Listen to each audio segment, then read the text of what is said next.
Waybourn's office is going to talk to us tonight about forensics technology. We were hoping to have Sheriff Bill himself, but he was pulled away for a family situation and is unable to attend. But we have two of his deputies with us, Deputy Tim Canis and Deputy Robert Brown. Please welcome them.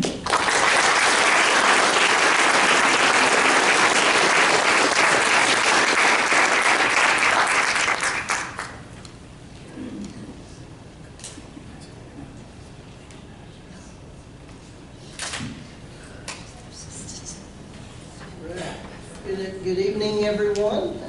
My name is Tim Canis, as she introduced me, and Sheriff Waybourn sends his regards, and as she mentioned, he had a family issue and had to be out of town for tonight. I am, as I said, I'm Tim Canis. I'm the Chief Deputy over Patrol, but in my repertoire, I have done investigations, internal affairs, patrol, tactical, just a whole lot of different things. Here with me tonight is the supervisor, the direct supervisor over our crime scene unit, and he's a sergeant. That's Sergeant Robert Brown. He's there.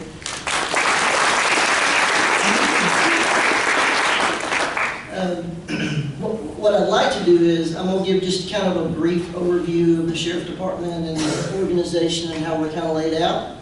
And then I'll talk about some of the things that Sheriff Waybourn has already been able to do in the 14 months that he's been sheriff. And then I'll get into some forensic things, and I'll talk about a couple of cases. Some of them have been adjudicated and some of them haven't, so I'm going to be brief on those, but I'll talk about how DNA evidence and different things have helped us to solve those cases.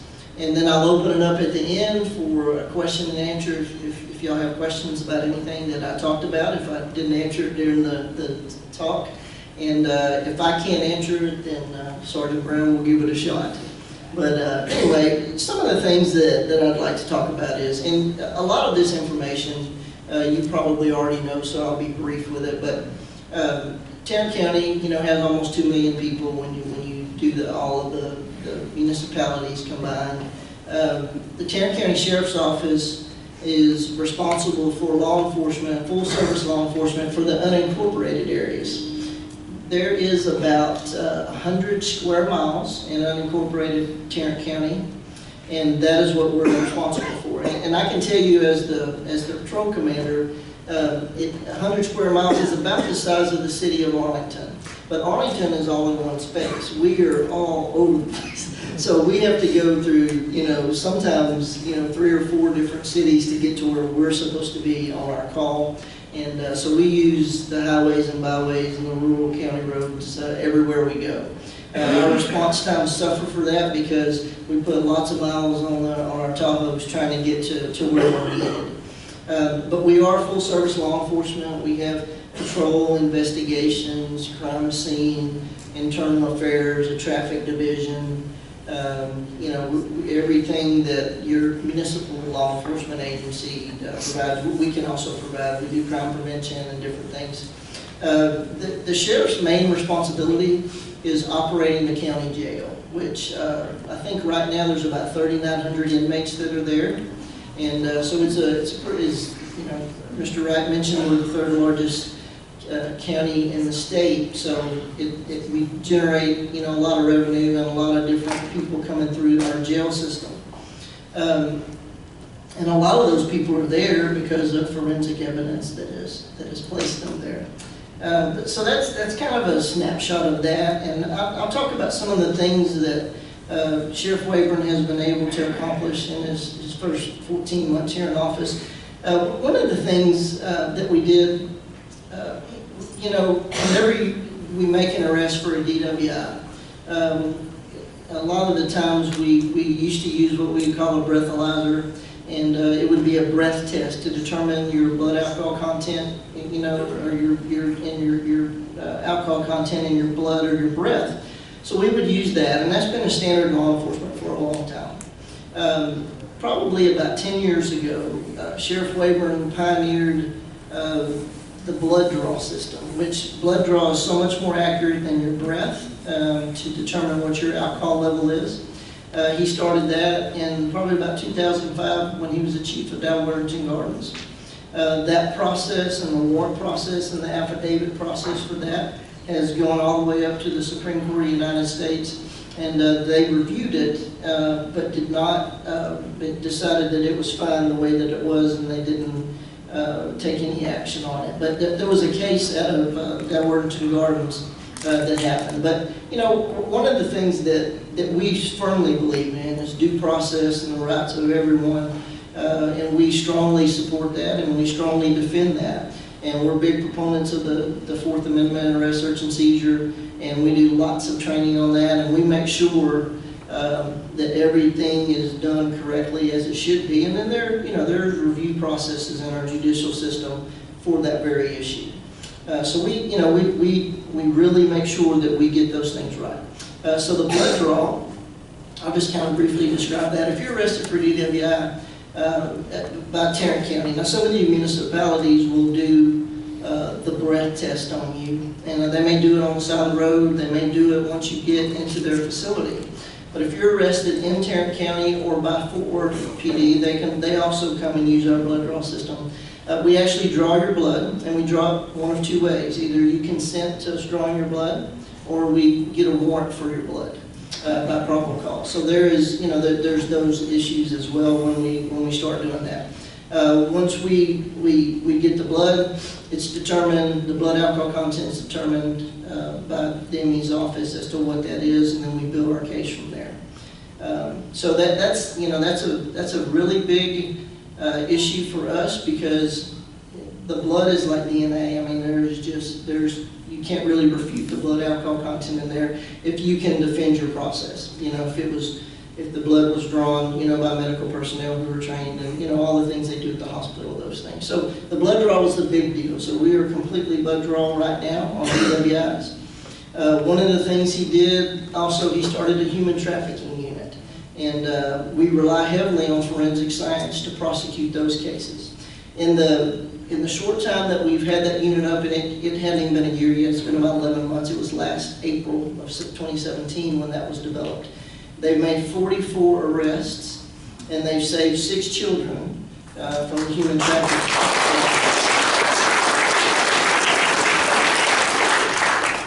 And probably about 5 adults that they've saved out of there. But they made 44 arrests of people who are trafficking humans. And they do that for the work trade, they do that for the sex trade. There's a couple of other issues. And then there's also your pedophiles who are out there who traffic these children. And so that was a big concern and a big priority for the new sheriff coming in, and he made it happen. And it's been successful so far. And again, I'll talk a little bit about that and how forensics kind of plays into that whenever we start building a case. Okay. Another thing he did on immigration, which we've heard all over, especially Tarrant County, all over state, all over the nation, is the 287G bill. And basically, and in the words of the sheriff, we're going to follow the law. And that's what we've done. Whenever someone is incarcerated in Tarrant County, we check their immigration status. And if they're a violent offender or not, if they're in our jail, but especially on the violent offenders, we certainly don't want them to bond out and go back in the community and then disappear and we can't find them. So the whole purpose of that is so that we can do what we're lawfully required to do when it comes to the ICE agents coming in and checking people's immigration. We also have people trained in our jail that went through a course that immigration put on. And it was quite a lengthy course. It was a couple of months long. So they are certified in that particular form of identifying that. So once we determine what your immigration status is, if you're a citizen or you're not, we'll contact ICE, and then they come in, they launch an investigation. And that's something, to be honest with you, law enforcement's been doing a long time. Before I came to the county, I worked at Arlington PD, and when someone would come in our jail, we would also, if there was a question about their immigration status, we would contact ICE. ICE would run their check on them, and then they hold them with no bond. So they do not bond out of our jail. And that helps us a lot with especially our violent offenders who come in through the jail. So that helps us there. But the myths are out there, and there's a lot of discussion on how it's going to hurt the community as far as them coming forward with information and different things. Well, it only affects people who are incarcerated, and it only affects them when they're in the four walls of the jail. That's it. We don't go up to people on the street and try to determine what their immigration status is. If you're a witness or a victim, we certainly do not do that. And we don't do it on the suspects that have been arrested until they are booked into jail, and then it becomes important. Because what you're looking at is the ability for someone to bond out and then leave. So if they're not a citizen here and they have the opportunity to go somewhere else, then that hinders our investigation and it endangers our community. So that's kind of the 287G bill in just a nutshell. There's also something he did, and it's in the Code of Criminal Procedure 2.18, or we call it 218.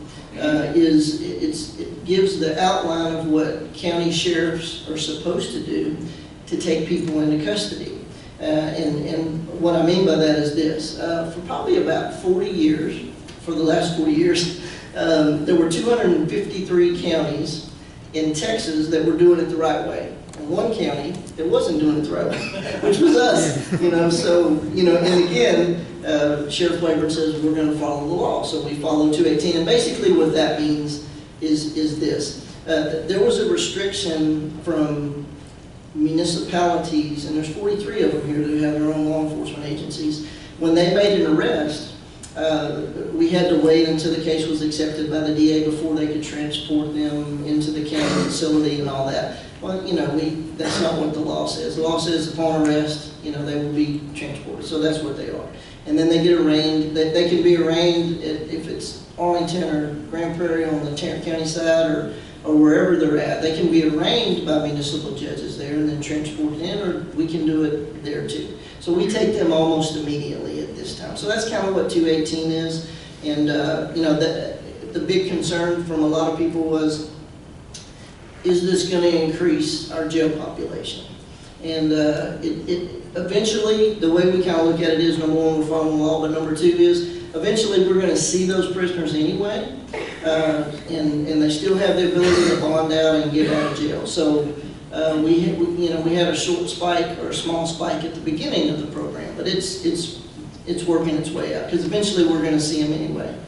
And we only see Class Bs and above, which a Class B is anything other than a traffic citation.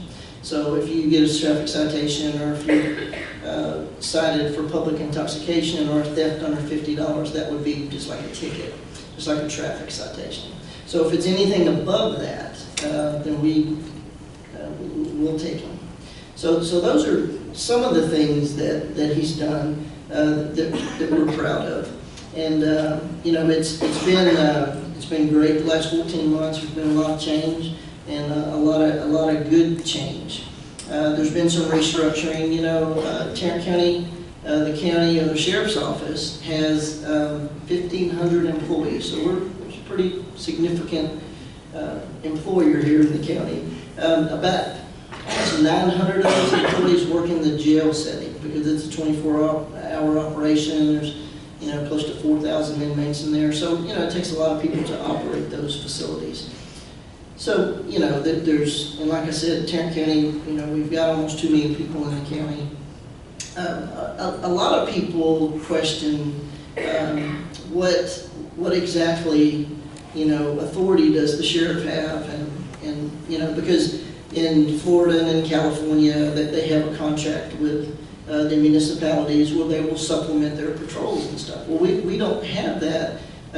Generally in all of Texas we don't. I think Harris County, you'll see them in Houston doing some traffic stops and other things like that, and doing all those things. But in Tarrant County, you got Fort Worth, Arlington, all those municipalities who have their own police departments. And there are 2 that don't have their own police departments, and that's Hazlitt and Edgecliff Village. And we contract law enforcement services with them, so we do that. So as I said, we're full-service law enforcement. We just do it in the unincorporated parts of the county. So that's kind of a brief nutshell of our structure a little bit. And I'll talk about our crime scene unit and our criminal investigators and different things. And if you watch the news over the last couple of days, we've been extremely busy. We had a double homicide at an adult strip club there. I mean, it's almost in Parker County, but it's ours. And I mean, it was right on the line, but it's a club called Temptation. There was a double homicide there that we worked over the weekend. And the investigators in Sergeant Brown's unit collected evidence there for that. And you know, there's 2 suspects in custody. So we're, you know, that was a good thing that it was done very quickly. We've had a couple of sexual assaults over the last couple of days. We've had barricaded persons. I mean, we do a lot of stressful things there. So we're, you know, like I said, we're full service law enforcement, and that keeps us busy a lot of the time.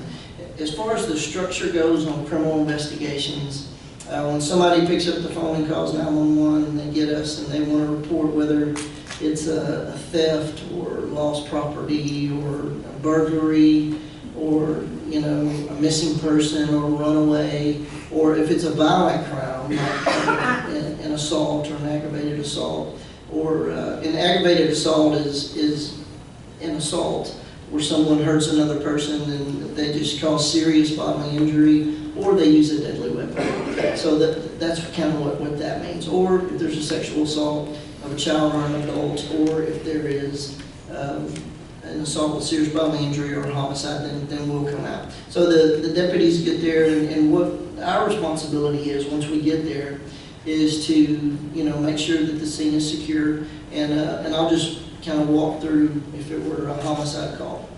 You know, once we get there, the uniforms will show up. We'll set what we call a perimeter, and the first thing we do is we're going to go in and make sure that the location is safe and that it is secure and there's no active shooters in there or anyone who's going to harm us or anybody else that's a victim. And then we'll get medical care and all that into there, and then we start thinking backwards. As in, if it happened inside the house, we don't know if it started outside the house until we get witness statements and all that. So whatever we determine that our crime scene is, we make it bigger. So sometimes we'll double or triple it because we don't want to miss anything. And you know, those are lessons learned from other agencies and you know, law enforcement in general, especially when you're dealing with an outside environment. If it's a homicide, that you got to make your perimeter really big, or you might miss something like another body that's out there, and that's happened before. So not here, but it's happened before. So and that's a horrible situation for everyone, including the family. But anyway, so we get there, and then our investigators will call for what we call CID, which is Criminal Investigation Division. So they come out, and we brief them on what we have, and where any location of any witnesses or victims or whatever. If there's a victim that goes to the hospital, then we will go with them to safeguard them and to take any statements that we may need from them. Our crime scene investigators will show up.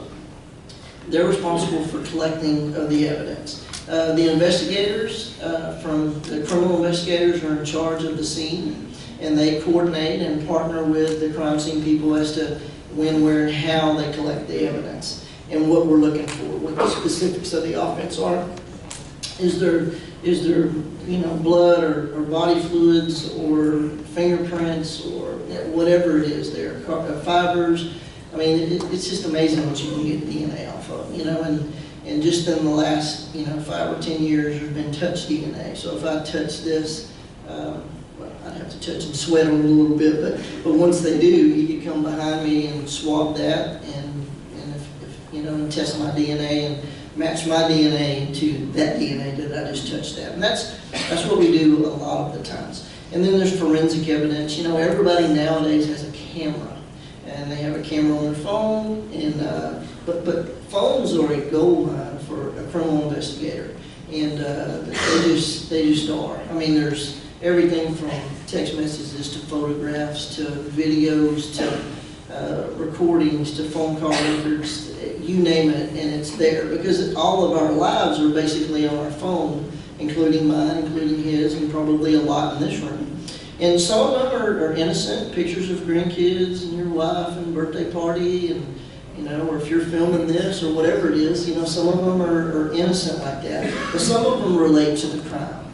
And forensics on phones, especially, you know, in the human trafficking trade, they're really big as far as doing forensics on a phone where you're doing those things. Now, I want to, you know, assure you that everything that we do is all in accordance with the Fourth Amendment. So we write search warrants based on probable cause to get into a phone, because you can't get into it any other way unless someone consents to that. So, you know, everything's done by, you know, a search warrant. Mostly aren't, well, unless people consent. But a lot of times, even if people consent, and the thing about, you know, when you start looking at case law and you look at arrest, search, and seizure in the Fourth Amendment, you know, there's a couple ways that searches can take place, and one of them is by consent. If you consent to the police officer, the detective searching your home or your car, that's fine. You know, we require written consent for that to happen. So we have a form called a consent to search form, and it has, you know, we fill your name out and everything on there, and then you sign it, and then there's no question as to whether or not you gave us consent or not. But the thing about consent is it can be withdrawn at any time.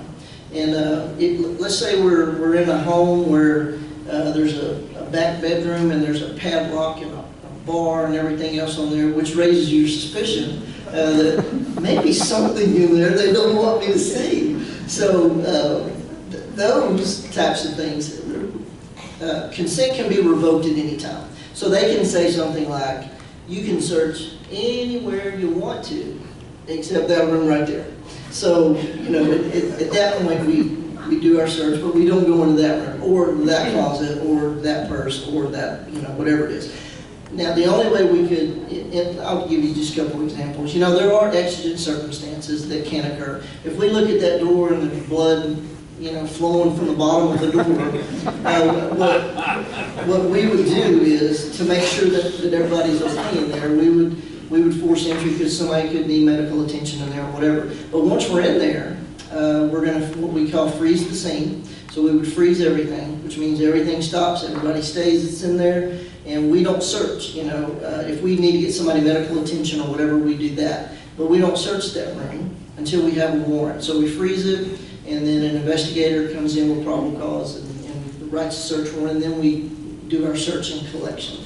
And that's, you know, that's what we did at Temptations the other night. That's what we do on a lot of different issues. Even on the barricaded person that we had, that barricaded person was not actually in his home. He was in someone else's, well, he was in a home that wasn't, he lived there, but, you know, when you look at the records, it wasn't actually a first party residence. So we got a search warrant for his body.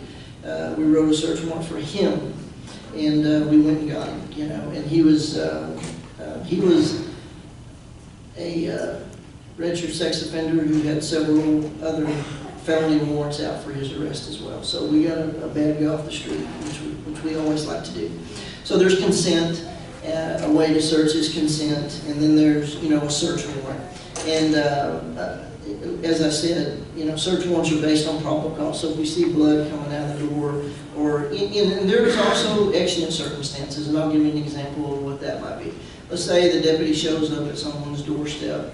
Maybe a neighbor calls 911, maybe someone in the residence calls 911. And there's been a domestic disturbance, and we go and we knock on the door, and somebody opens the door. And believe this happens all the time.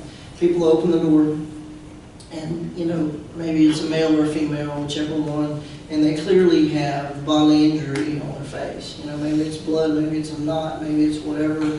Maybe they're crying, maybe they're crawling to the door, and we ask them, you know, how we tell them who we are, and we say, you know, we got a 911 call here, is everything okay? And then if they say, yeah, everything's fine, we don't need the police or whatever, well, guess what, we're not leaving. You know, but because we have a responsibility in public safety, and we don't know what has occurred in there, we don't know what's going to occur in there after that. So the law gives us a right under the use of force for an exigent circumstance where we can go check the welfare of someone. So we come in. So let's say we're in there lawfully, because we have the exigent circumstance case law with us, so we go in and we find, you know, the people that are there, and we start figuring out what's going on. And let's say that there was a cutting or stabbing or something like that occurred in there, and we need to recover a knife, and we need to recover blood evidence and get medical attention and all those kinds of things. We're going to do the same tactic that we used when we saw blood coming in from that locked door. We're going to freeze the scene, and any evidence that we collect, we're going to get a search warrant. Now, we're going to make sure that it's safe, and we're going to secure the knife or the gun or whatever it is that caused the injury, and we're going to separate the parties, and we're going to get medical attention and all that, but we're going to freeze the scene, and we're going to write a search warrant for what we, and you have to spell out in the warrant what you're looking for, where you're at, the description of the house, right down to the color of the brick, the trim, the grass, the cars in the driveway, everything. I mean, we describe it fully so that there is no mistake as to where you're going and what you're looking for. And you have to put in your warrant what you're looking for, evidence of this particular offense. So those things, that's kind of, basic description of how we use the Fourth Amendment on a daily basis. The crime scene search unit, our crime scene search unit, we're 24-hour operations, so they have investigators who are assigned there. And they work everything from hit-and-run accidents to, and when I say work, I mean they collect the evidence or take photographs, from hit-and-run accidents to a capital murder. I mean, they go the whole gamut. And they're there, and just like the other night, the double homicide, just about the whole unit was there because they need the help. I've been involved in multiple homicides where we spent 4 or 5 days just in the crime scene collecting evidence. And we didn't relinquish the scene until that 5th or 6th day. So we had, sometimes they're huge and you just got to process them. It's just kind of like eating an elephant one bite at a time. And that's how we process the crime scene, so you don't leave anything out. They diagram the scene, and when I say diagram, the first thing they'll do is a little rough sketch. But we also have laser equipment that can measure, the distance from here to that chair, here to there, and then it will also put it in a digital diagram format where it looks really, it's a nice drawing that, you can present in court, and it's absolutely accurate. So we have those types of things as well. We also have, we use APHIS, which probably some of y'all in the room know what APHIS is, but if you don't, I'll tell you what it is real quick. APHIS is an automated fingerprint identification system. It's a nationwide database for fingerprints. Everybody who is in law enforcement, my fingerprints, his fingerprints, Constable Burgess' fingerprints, everybody's fingerprints, when you come into law enforcement, they take them in. We're all in the database. So we're in there. And criminals are in there as well, because when you get arrested and those go into the APHIS database. So when we take fingerprints, that's what we compare them to. If someone hasn't been arrested, then we've got to develop information on a suspect to compare those fingerprints to that suspect and to what we located and what we found. So we have that. They're all certified in cell phone data, forensic data that they can recover. And cell phones are kind of tricky. You got to be really careful with them when you get them. If you turn them off or turn them on or take the battery out or do whatever, you think you're doing a good thing. I'm talking about law enforcement now. And we've learned over the years, you don't touch it. You put it in, and we have these boxes basically that, because people can wipe their phones now remotely. So once we get them and we secure them, we get them as quickly as we can, either into a bag where, the Wi-Fi can't reach it, or into this box that, for lack of a better term, that protects it. And so that way people can't wipe it if they haven't already done that from there. So anyway, so they do cell phone stuff. If we're going to do a computer, whether it's a laptop or a hard drive or something, then we are going to partner with the DA's office. They have a criminal investigation division, and they have great equipment, and they help us with the forensics on computers. Now, we can recover emails and different stuff like that, but we generally let them do the computers. But to be honest with you, in today's society, it's all the phone, man. It is the phone. I mean, people have, iPads and laptops and stuff, but the majority of it, they have that phone with them all the time. But we have the capability of recovering evidence from there, whether it's photographs or emails or whatever it is. We can get those as well. The ME's office, once we process the scene, and whether that's, blood, saliva, any body fluid, fibers, touch DNA, whatever it is, we're very careful when we package those and we submit those into evidence. They go to the ME's office. The medical examiner's office does They do our ballistic testing on firearms if we're trying to match a weapon to a particular offense that has occurred, where it's a homicide or an aggravated assault or some type of shooting. They do the ballistic testing for us. And they also do, like I said, the DNA identification. And there's a national database for DNA as well.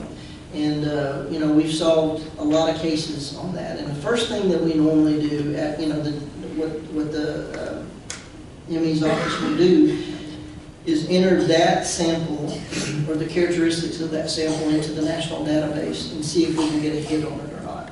And I can tell you there have been numerous homicides, sexual assaults, a lot of crime that has been solved with that database. So it's a conglomeration of a whole lot of things that we do once we get out there, and they work in conjunction with the investigator who's out there.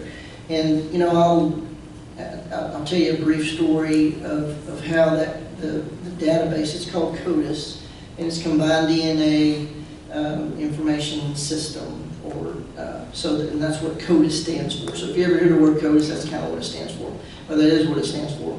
But I'll tell you about, I got 10 minutes? Okay. I'll briefly tell you about kind of what got me into law enforcement.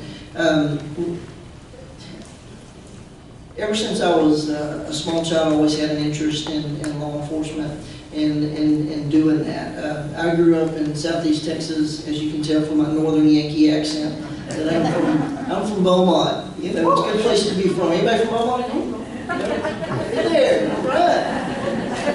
Now, do you claim Beaumont, or do you claim Nederland, or Port Neches, or Grove, or something like that, or is it Beaumont? Beaumont. Okay, good deal. Well, when I grew up in Beaumont, you had to be, and I think the standard is still the same, you had to be 22 years old to be a police officer in Beaumont. So I wanted to be a police officer in Beaumont. I hit 22, and I thought to myself, you know, I think I want to live somewhere else. So I had nothing against Beaumont, but y'all live here now, so you understand what I'm saying. Nobody from Jefferson County here. But anyway,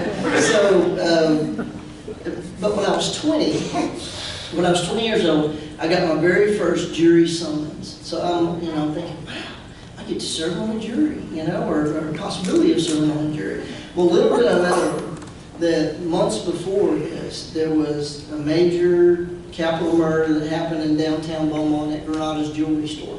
Were y'all living, this was 1982. Were y'all living in Beaumont in 82? I was born in Yeah.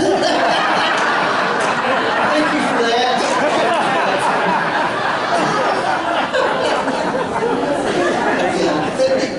There are times when I look up, you know, some of the officers, the deputies that work for us, and I started law enforcement in 1985. And some of them were born in 85. I've been a college, and they've been alive.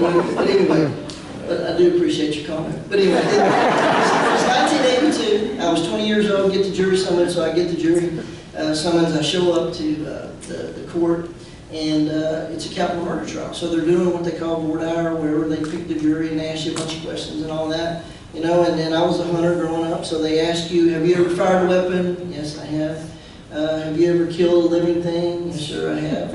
What have you killed? Ducks, deer, hogs, you know. So anyway, they go through that. Anyway, long story short, I got picked for the jury. So I'm on this capital murder, and I'll describe the offense to you just a little bit. Granada's jewelry store was a family-owned jewelry store that was in downtown Beaumont. It was noon, April 8th, 1982. I'll never forget it. April 8th, 1982. A group of 5 men from Port Arthur, naturally. No, I'm just kidding. They were from Port Arthur, though. So they get in a car, and they planned this robbery for a while. So they go into Granada's jewelry store. Joe Granada was the owner of the store, Mr. Granada, and then he had another man working for him whose name was Arturo Melendez. So they're there. 3 of the people stay in the car, 2 of the suspects go inside, and they rob the place, they put them on their knees, and they execute them right there. Took jewelry, money, and so they committed that offense. The very first one that went to trial was a trial that I was on. His name was Maurice Andrews. So Maurice Andrews goes to trial. And this was 1982, so we didn't have the benefit of DNA or video or cameras or anything like that. I mean, they could only type blood at that time. So if there's blood, they could tell you it's type A, it's type O, and that matches, the suspect and about, 3 million other people.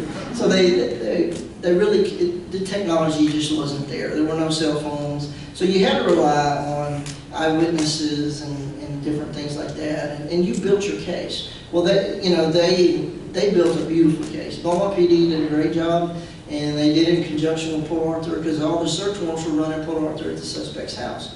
Because there were 5 of them. So they did that. They recovered a whole bunch of things, and they recovered money, jewelry, all that. So they built the case from there. And back in 1982, you had to do it the old-fashioned way. You had to talk to people who knew these people. But because one thing about criminals, generally speaking, they always talk. And if they don't talk to their family, or they don't talk to mom or dad, they don't want them to know what they're doing. But guess who they talk to? Their significant others. Because all of a sudden, he's giving his girlfriend all this jewelry, and they're going on trips and stuff. She's going, you don't even have a job, how are you doing this? So anyway, she came into the courtroom and she testified against him. And when he's sitting at the defendant's table, I'll never forget this. She comes walking in, they introduced him, he's talking to his lawyer, they're talking back and forth. And she walks in, sits on the stand, and he just sat there. And she told a story that you wouldn't believe. So anyway, her testimony was very strong. The fence he tried to sell the jewelry to, and a fence is just a criminal who takes stolen property and then resells it somewhere else or makes money off of it. So he went to Houston and tried to sell the jewelry, and he was, the fence comes in and testifies against him. So the guy he couldn't catch a break anywhere, which is a good thing. Now he was the first one. He got convicted of capital murder, went to death row, and that was about 83 is when the trial took place. He stayed on death row till 1995, and he still had appeals left. But guess how Maurice Andrews met his demise? He met his demise in a prison rec yard by another inmate who shivved him in the carotid artery, and he bled and died right there. It took 13 years, but he finally got his death sentence. The guy that killed him was already in there for a murder and a rape, capital murder, and he died about 2 years later by lethal injection. Okay.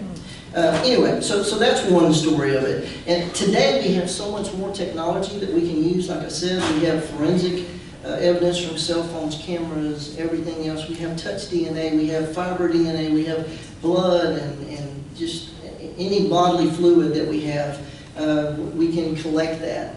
And one good thing, and the state of Texas helps us a lot. There's been laws on the books probably about, over 20 years now, well, about 15 years, that every inmate that comes into TDC, in Texas Department of Corrections, before they leave, their DNA is taken. It doesn't matter what offense they could be in there for burglary or for habitual theft or DWI or whatever, but their DNA samples are taken and put in that national database that I talked to you about. If you fast forward about 25 years after 1982, worked in a sexual assault of an 89-year-old woman who somebody broke in her house at 3 o'clock, sexually assaulted her and took some of her property and left. About a couple of years later, we get a CODIS hit on this guy. This guy was in prison for burglary, and he was about to leave, and they hadn't gathered his DNA yet, but they did, and they put it in the system. So we sent investigators down, to the prison and talked to him, and that case was solved on DNA evidence. So it's just incredible the amount of advancement that's taken place for us to be able to do our jobs, and hopefully, help you to rest a little easier, and to know that technology is out there. So I've talked for, I think I got 2 minutes left, and I'm not trying, I will open it up for questions. So if anybody has any questions or anything, I would be more than happy to answer anything that you may have. And if I can't, sort of I'll start. Okay. When I applied for it was CHL at the time, LTC, 10 prints were provided. Does that go into CODIS? Your print card? No, it doesn't. Glad to hear that. Don't be shy. No, we probably need to talk to you. Is there a facial recognition database? Well, the federal system has one, and we have to access it through them. We don't have that, but I'll tell you what, on major crimes, we'll partner with FBI profiling and the facial recognition and things like that, and they always help us when we need something done. So, good question. You were talking about public intoxication, and instead of taking a breathalyzer test, you take the blood. How much blood do they take? Well, that's really good. Do you know how much blood it is? It's a vial. It's a vial. They take a vial. Maybe Okay. two little test tubes, maybe like this. I just want to say that's the only question from Beaumont. Nobody from Beaumont's left. Okay. So on the cell phone, do you use a third party that analyzes the cell phones, or do you have that within your own department? We have that within our own department, and it depends on the complexity of the system and complexity of the phones. But generally, we do that ourselves. But the DA's office has different equipment than we do, and they can also analyze them. So, Hello? oh, yes, ma'am. How do you get into the cell phone? When they have codes on it and fingerprint and... That's another good question. Sometimes, well, the first thing we do is, believe it or not, we ask the suspect, what's your code? And you would be surprised how many people will give it to you. You know, we just push them a piece of paper and say, just write down a 4-digit code. Right? You know? But if we can't, then we try to break it. I guess my time is up. No, you're good. You're still good. And all of that's done with a search warrant. And if we have to contact the manufacturer of the phone, and a lot of times it's difficult to do that. You know, just we got to get a search warrant for them to help us on. So, anything? Yes, ma'am. Okay. You said something about you put the cell phone into a box. Yes. Now, but you said that we could remotely remove all the information. So when it's in a box, we can't do that anymore? No, if we get it to the box in time. Blocks Wi-Fi. Yeah, if we get it there in time. Any other questions? I just wanted to say thank you so much for your service and all that you guys do to sacrifice your lives for our families every day. Thank you very much. When you push someone over for a DWI and you take their blood, are you only checking specifically for the alcohol, or do you make an inventory of everything else that's floating around their system? And if you do, how long do you keep that? Well, that's a good question. And sometimes people are impaired, or you can be, you know, the law gives the definition of DWI as driving with the absence of your mental faculties. So that can happen drug-induced, whether you're smoking marijuana or crack or heroin, whatever you're doing, or alcohol. So if it does look for other illegal substances in your blood that we use also to prove the impaired case. Yes. Yes, I'm aware that the sheriff kind of pioneered the blood draw, really led the charge against the DUI. I think that's great. We got another problem here in DFW. The best estimates I've seen is we've got about 500,000 illegal aliens walking around. Now, if there were 500,000 daily drunk drivers, I think we'd have a pretty hardcore response. There'd be a lot of blood being drawn. So why can't we do anything more? I mean, you walk around just by simple math. It's going to be 30, 50% in certain neighborhoods that people are illegal aliens. Why can't we do something more? Well, as I said, the sheriff has introduced the 287G bill, which you know, if you're a criminal, then we're going to check your immigration status. As far as just going up to people on the street and checking immigration status, we can't do that legally unless we have a reason to contact that person, and if they're under arrest, then they're incarcerated. Now, what you can do, though, if you believe that there are some illegals, immigration is generally enforced at the federal level, and it's all enforced at the federal level. We just assist on different things like that. So if you have a particular house or somewhere that you're concerned about, you can call the immigration service. You can call ICE and report it. They'll launch an investigation, and then they'll be able to come in and do something. So does that make sense? Okay, this will be our last question. Yes, ma'am. I'd like to ask a question about your cold cases, when cases remain unsolved 20, 22 years after the fact. How do they incorporate new technology to try to go back, and how many people are working on cold cases, and That's how's a the very best good way question. when you have, information? That's a good question. And actually had in my notes, I was gonna talk about some cold cases, but I kinda got long-winded. She threw me off with the gun and all this stuff. But yes, ma'am, we have 2 detectives that carry a caseload, but they also carry a cold caseload. And we have solved 2, in the last probably 2 years, 2 cold cases. And DNA is the champion of that. That's what helps us get there. Is DNA. Because when you start talking about 25 years, 30 years, and what we found when we start looking for witnesses and stuff, some of them may be deceased at that point, or, we can't find them, or whatever. So if any evidence was collected, and, we saw one from 1983, not long ago, a homicide, and it was based on DNA evidence. So there are, yes, that's huge for us. And because that's the only thing you're going to get. Now, it was collected and preserved way back then. And one of the things that we run into is the amount, because you have to have enough to test. So sometimes, it wasn't gathered or deteriorated over time, and there may or may not be enough to test. But that is the ME's office decision to make on that kind of stuff. But for the most part, we can test it. So very good question. Yes, ma'am, it does help. DNA is our friend, big time. So. Okay. Fantastic, thank you so much.